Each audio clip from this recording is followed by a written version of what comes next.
His wife left him for being a cripple, the same man who once saved her life with the legs she now called useless. The night she walked out, Noah Grayson sat in his wheelchair, staring at the wedding photo she left behind. A smiling memory now mocking the pain in his eyes. He had given her everything. Love, loyalty, even the ability to breathe that stormy night. But she traded it all for luxury, fame, and a man who could walk when her husband no longer could. 2 years later, she sent him a gold-trimmed invitation to her engagement party, thinking he'd be too broken to show up, too humiliated to face her again. But when he arrived, calm, elegant, standing tall before the crowd that once pitied him, she realized too late that the man she abandoned wasn't the victim. He was the reckoning. But what happened that night that made everyone at that party freeze? What did he do that turned her celebration into her worst nightmare? And why did the cripple she left return not to beg, but to own everything she thought she'd stolen? The storm started without warning. Manhattan's streets blurred under sheets of rain, wipers dancing uselessly against the chaos. Ava Monroe's laughter filled the car, soft and reckless, as her phone buzzed with another message from Landon Pierce. She shouldn't have answered, not with Noah driving, but temptation always whispered louder than reason. "Put it away," Noah said gently, eyes steady on the road. "It's just business," she replied, though the half-smile on her lips betrayed her. Lightning flashed. The dashboard glowed white, and in that blinding second, the world fractured. Ava's phone slipped. Tires screeched. Metal screamed. Noah's instincts took over. He threw his arm across her chest, yanking the wheel, his body slamming into hers to shield her from the impact. The world spun. Glass shattered. Then silence swallowed everything. When the chaos cleared, rain pattered against twisted steel. Smoke curled from the hood. Noah's head rested against the steering wheel, motionless. Ava, trembling, blinked through the haze and whispered his name. "Noah?" He stirred. Blood ran down his forehead. He tried to move, but his legs refused him. Pain screamed through his body like 1,000 knives. Paramedics arrived minutes later. The sirens painted the night red and blue. Ava sobbed as they lifted Noah onto the stretcher. His hands searched for hers weakly. She hesitated, then held it briefly, before looking away. At the hospital, doctors surrounded him. Words like spinal damage and partial paralysis floated through the sterile air. Ava's mascara streaked down her cheeks. She couldn't stop shaking, though part of her fear wasn't about him. It was about her future. Hours later, she sat by his bed. Machines beeped softly. He looked at her with half-open eyes. "You're safe," he murmured. "That's all that matters." Her lips trembled. She wanted to say thank you or I'm sorry, but the words stuck. She kissed his forehead, more out of duty than love. When the nurse entered, Ava stepped aside, clutching her purse. She glanced once more at the man who saved her, the man now broken because of her distraction, and quietly walked out into the hallway. Her reflection in the hospital glass looked different, not mourning, just uncertain. She touched her face, then her ring. The diamond caught the cold fluorescent light, and for the first time, she wondered if it had dimmed. Outside, the rain had stopped. The city kept moving, indifferent to the crash that had just rewritten 2 lives. Back inside, Noah reached for the empty chair beside him, whispering her name again. But the echo that answered was silence. The hospital corridors smelled of antiseptic and unanswered prayers. Days had passed since the crash, and Noah Grayson's world had narrowed to the slow rhythm of machines keeping time. Every morning, nurses wheeled him to therapy. Every night, Ava sat in silence, scrolling through her phone, pretending to care. At first, she had cried. She brought flowers, prayed over him, held his hand through the sleepless nights. But as the reality sank in, the prognosis, the cost, the permanence, her warmth began to cool.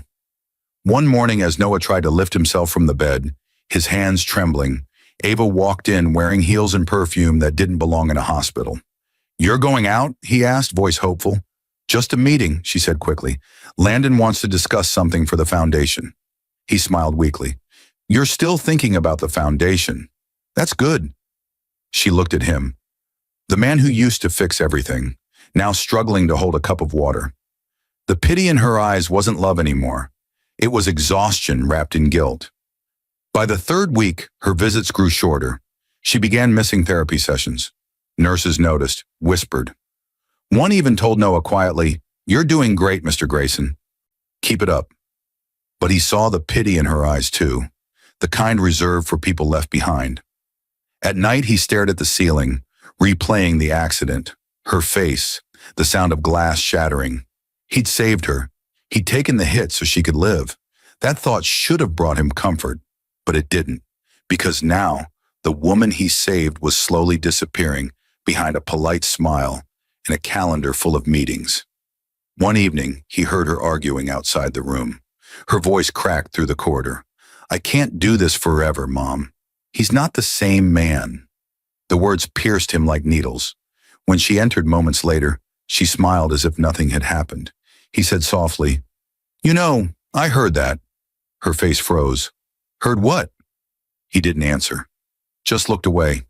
That quiet kind of heartbreak that doesn't cry. It just stops breathing.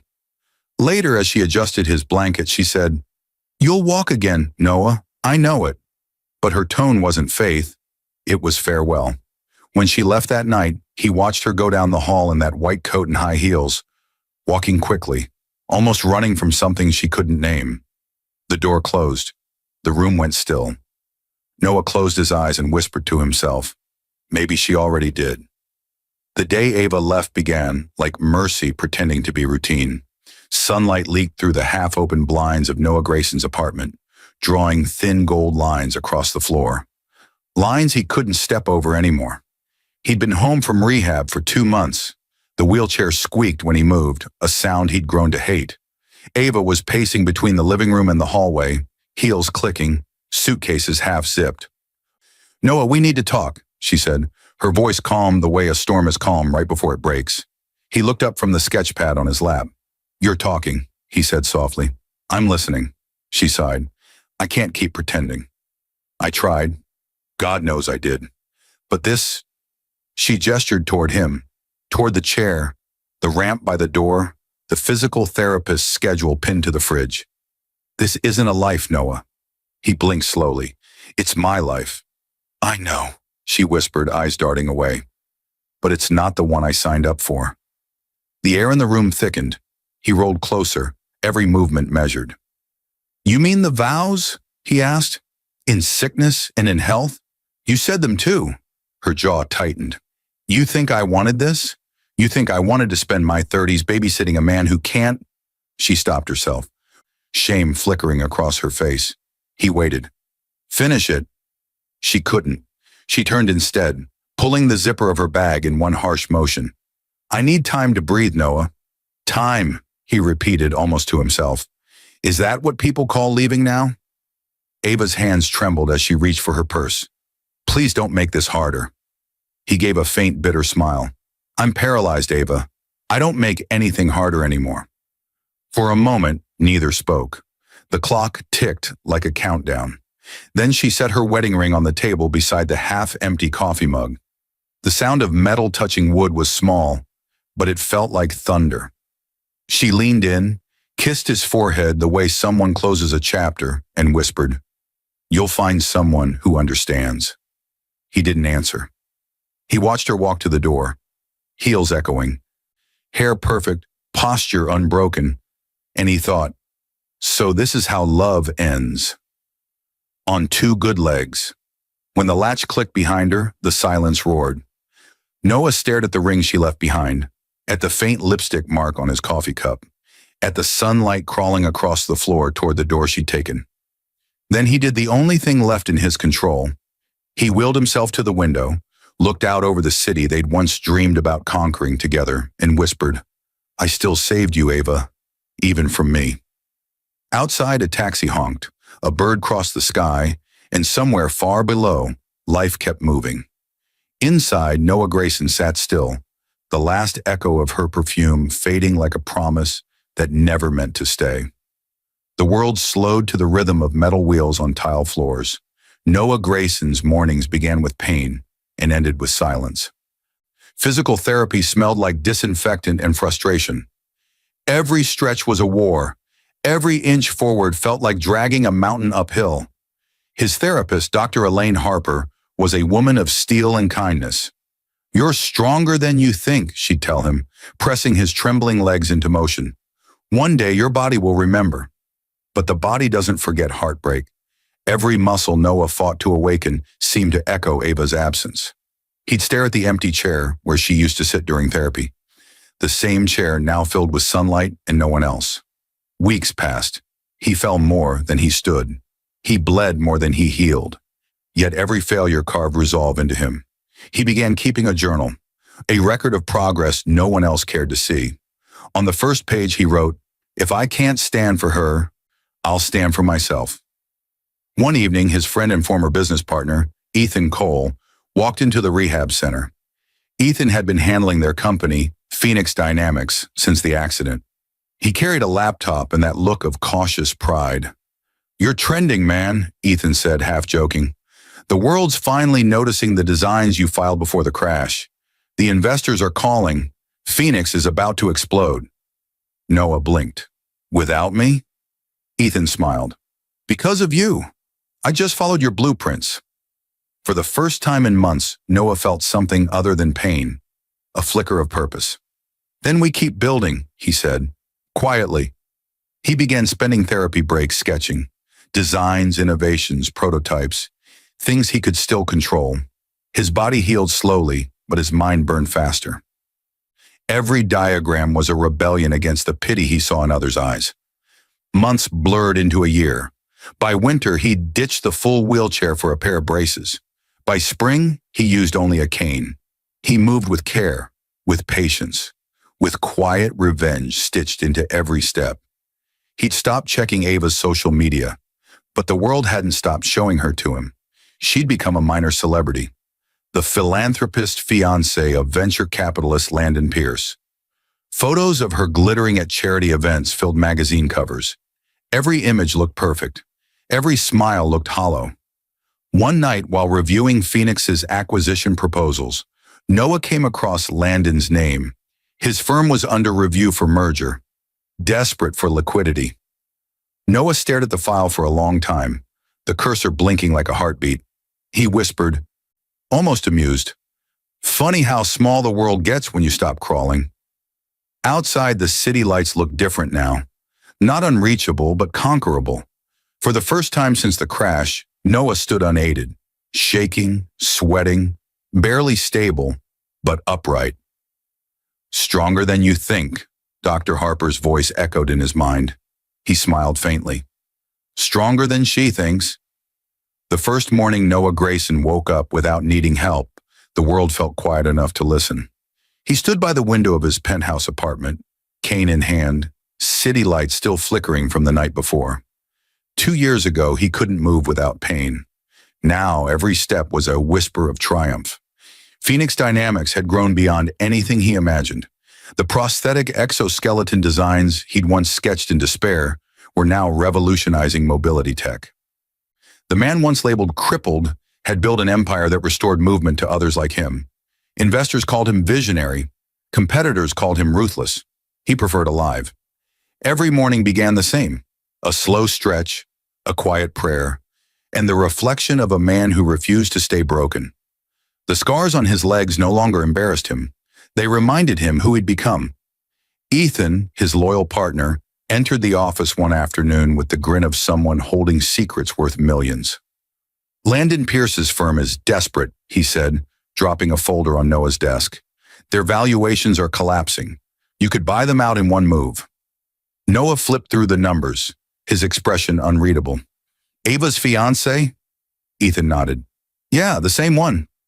Noah's fingers paused over the contract. The world seemed to slow around him. "Prepare the acquisition quietly," he said. "No announcements, no leaks." Ethan hesitated. "You sure? This'll be personal." Noah looked out the window. "It's not personal, Ethan. It's arithmetic." But it was personal. Deep down, every balance sheet felt like justice recalculated. That night, Noah walked alone through Central Park. The wind brushed his face. Laughter drifted from couples passing by. He smiled faintly. Once he'd imagined himself and Ava in those moments. Two dreamers against the world. But that dream had crashed with the car she'd caused. Now he walked not for love, but for peace. Still, his heart wasn't bitter, just wiser. He didn't want to destroy Ava. He wanted her to see what she left behind when she chased illusion over loyalty. Weeks later, Phoenix Dynamics finalized the acquisition. Landon's firm now belonged to Noah. The headlines barely mentioned it. By his design, he preferred quiet power. Then one morning, an envelope arrived on his desk. Gold-trimmed, handwritten. Ava Monroe requests the honor of your presence at her engagement celebration. Noah read it twice, the irony almost poetic. She'd left him for being a cripple. Now she was inviting him to witness her upgrade. He placed the invitation aside and adjusted his cufflinks, a slow smile forming. Send a reply, he told his assistant. Tell her I'll attend. The assistant blinked. You're going? Yes, Noah said, standing tall, cane glinting in the morning sun. Some debts aren't paid with anger. They're paid with presence.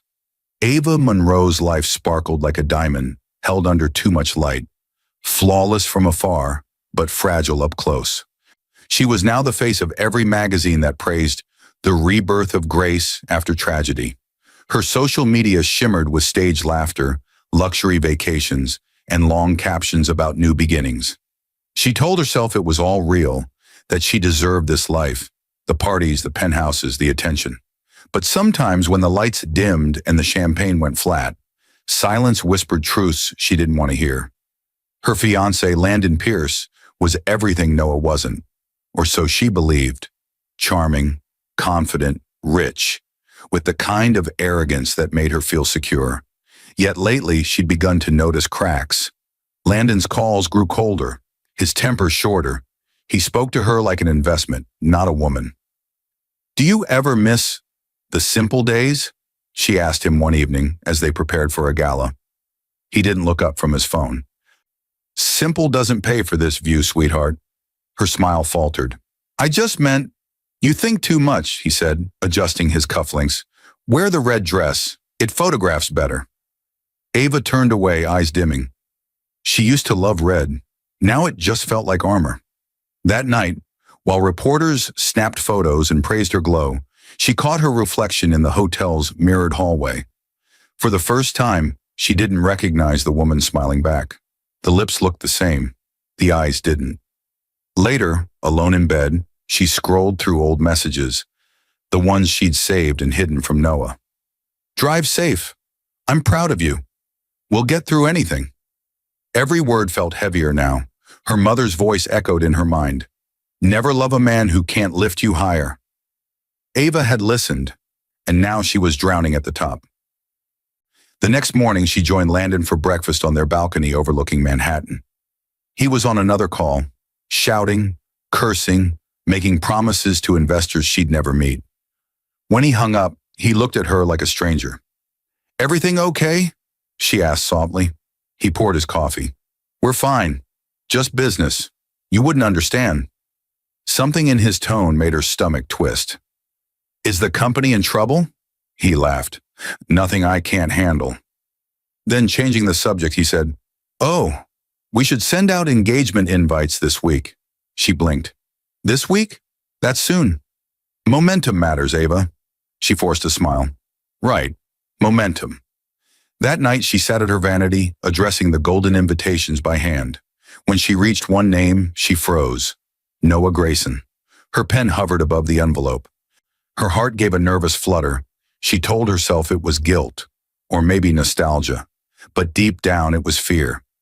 What could it hurt? She whispered, sealing it. He won't come anyway. But even as she said it, a part of her wasn't sure if she was hoping he wouldn't, or hoping he would.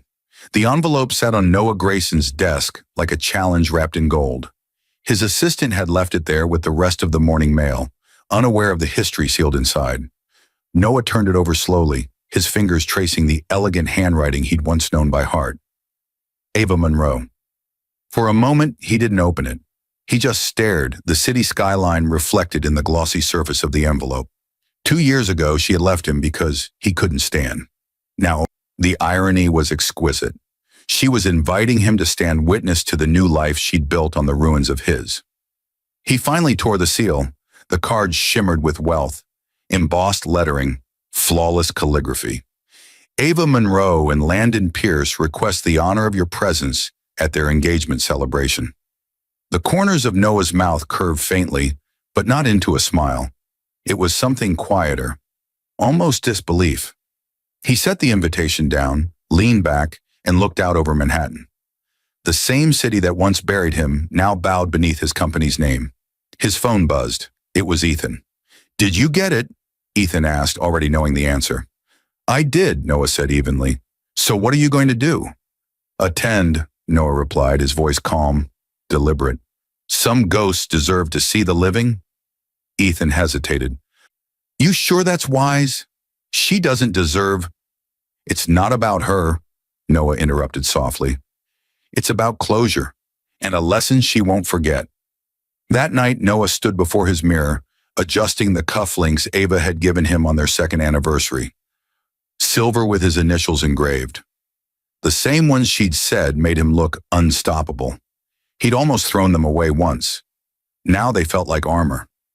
He reached for his cane, the polished black one with the carved phoenix head, the symbol of his company and his rebirth. He ran a hand across the handle and whispered to himself, "Rise quietly." The next day, he instructed his team to finalize the merger with Landon Pierce's firm. The documents were signed under Phoenix Dynamics. Landon wouldn't realize who'd bought him out until the news broke, the day after the engagement. Everything was timed perfectly. As the evening of the party drew closer, Noah prepared not like a man attending a social event, but like a strategist walking into a battlefield. He didn't plan to humiliate her. He didn't need to. Truth, when delivered calmly, hurts more than vengeance ever could. When he looked in the mirror one last time, the reflection staring back wasn't the cripple she'd left. It was a man reborn from wreckage. "Let her see," he murmured. "Let her feel what she threw away." The rooftop of the Skycrest Hotel glittered like a crown above Manhattan. Gold chandeliers swayed gently in the night breeze, and laughter mingled with the clinking of crystal glasses. Ava Monroe glowed under the city lights, her diamond gown catching every camera flash. "Tonight," Landon Pierce announced proudly, his arm around her waist, "we celebrate a new beginning." Applause thundered. The photographers leaned closer. Ava's practiced smile stayed perfect until she saw the figure at the door. Noah Grayson. For a heartbeat, she thought her mind was playing tricks. The man she left behind, the one who could barely move, was walking through the entrance. No wheelchair, no crutches, only a sleek black cane and a calm, disarming composure. The room fell silent, as if the city itself had stopped to stare. Noah moved slowly but confidently, his dark tailored suit glinting under the lights. Every step echoed. He greeted people with a quiet nod, every gesture refined. Even the reporters whispered his name. Half of them knew him as the elusive CEO of Phoenix Dynamics, but hadn't realized this was him. Ava's hand trembled against her champagne flute. Her voice cracked when she whispered, "Noah." Landon turned, confused. "You know him?" Before she could answer, Noah smiled faintly. "We used to share vows." A hush spread. Whispers slithered through the crowd. Her ex-husband? The cripple? He's walking? Ava forced a laugh, too brittle. You look well." "Better than expected," he said softly. "Congratulations." Landon extended a polite hand, masking his irritation. "Landon Pierce, Ava's fiancé." Noah accepted it with effortless calm. "I know. I'm your new business partner." Landon's smile faltered. "Excuse me?" Noah glanced at his glass of champagne, then at Ava. "Phoenix Dynamics finalized the acquisition of your firm this morning. You'll find the paperwork in your inbox." Gas rippled across the room. Landon's face drained of color. Ava's lips parted in shock. The crowd turned toward them like spectators at a silent duel. Ava stammered, You bought his company?" Noah's tone was gentle, almost kind. "It's just business, but I wanted to personally offer my congratulations. You deserve a night to remember." Cameras clicked. Whispers grew. The socialites who once pitied Ava now looked at her with thinly veiled amusement. Landon pulled her aside, furious. "You didn't tell me he was that Noah Grayson." "I didn't know," she hissed. He was nothing when I left." From across the room, Noah watched their panic without a hint of satisfaction. He didn't come for revenge. He came for closure. As the orchestra resumed playing, he raised his glass to her from afar, a silent toast between what was and what would never be again. Ava's vision blurred with tears she refused to let fall. She'd left him for being a cripple, but tonight, every step he took was the one thing she couldn't match. Grace. The music had turned into background noise, elegant, hollow, like the echoes of a world that no longer belonged to Ava Monroe. The rooftop lights glimmered against her trembling glass as she tried to smile through the whispers circling her name. Noah Grayson stood near the edge of the terrace, calm and unhurried, a man perfectly at peace amid chaos he didn't have to create. People watched him the way they watched storms, fascinated, afraid, waiting to see what he would destroy or spare.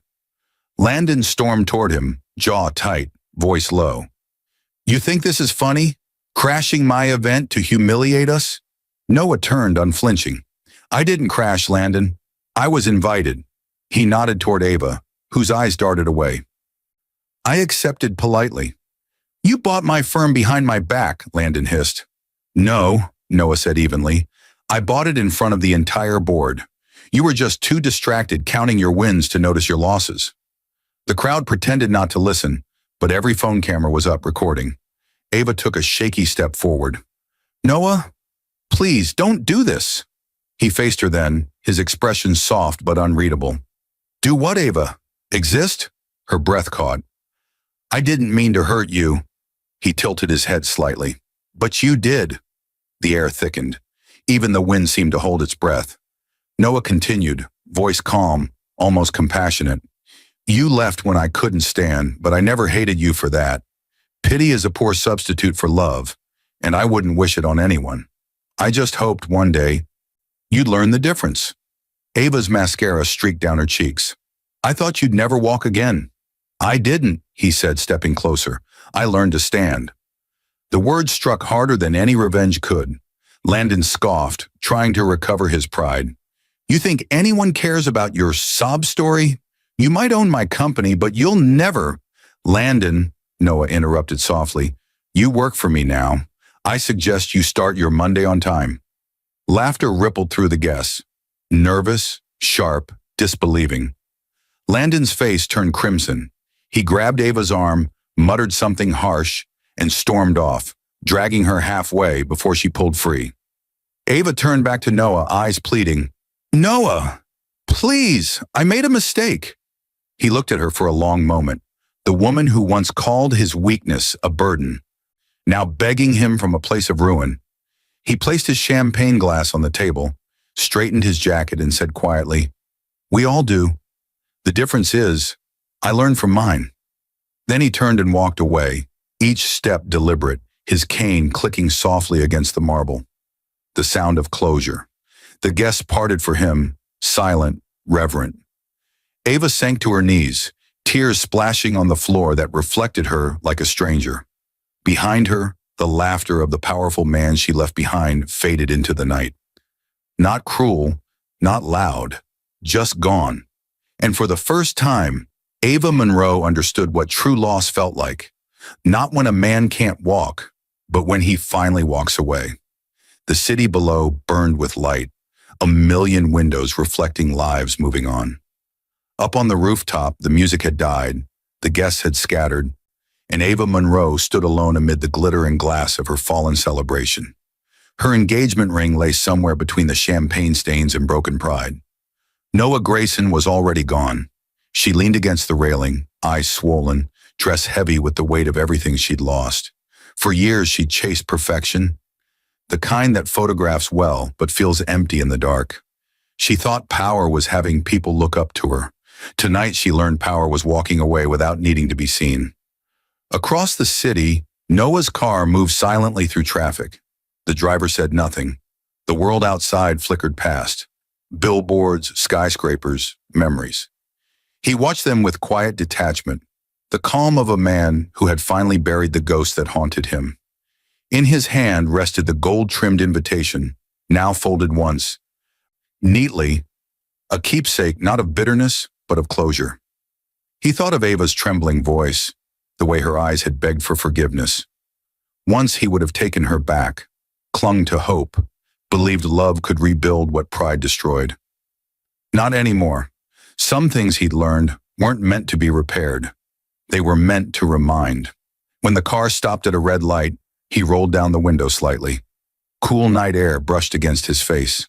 Below, a young couple crossed the street, holding hands, laughing. The kind of laughter he used to know. He smiled faintly, not in envy, but in peace. His phone buzzed, a text from Ethan. "The merger's complete. You did it." Noah replied simply, "We did." Then he turned off the phone, leaned back, and exhaled. Somewhere behind him, Ava stood at the same window they once watched sunsets from. She stared into the city's glow, whispering his name to the skyline. But the city didn't answer. In the days that followed, headlines spread. Phoenix Dynamics CEO revealed to be reclusive innovator Noah Grayson. The world called him the miracle comeback. Investors praised his brilliance. Survivors praised his courage. He didn't bask in it. He didn't need to. On his desk sat the old wedding photo, not framed, just resting quietly beside blueprints for his next project. A mobility exosuit designed to help others stand again. He looked at the image one last time, then slid it into a drawer and whispered, "Thank you for teaching me how to fall." Outside his window, dawn broke, a new light spilling over the city like forgiveness. Back at the empty penthouse, Ava sat on the floor, scrolling through her phone. Every article about him hurt and healed at once.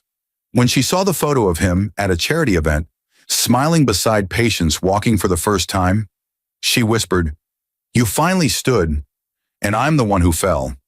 But Noah never looked back. He didn't need revenge. He'd already won.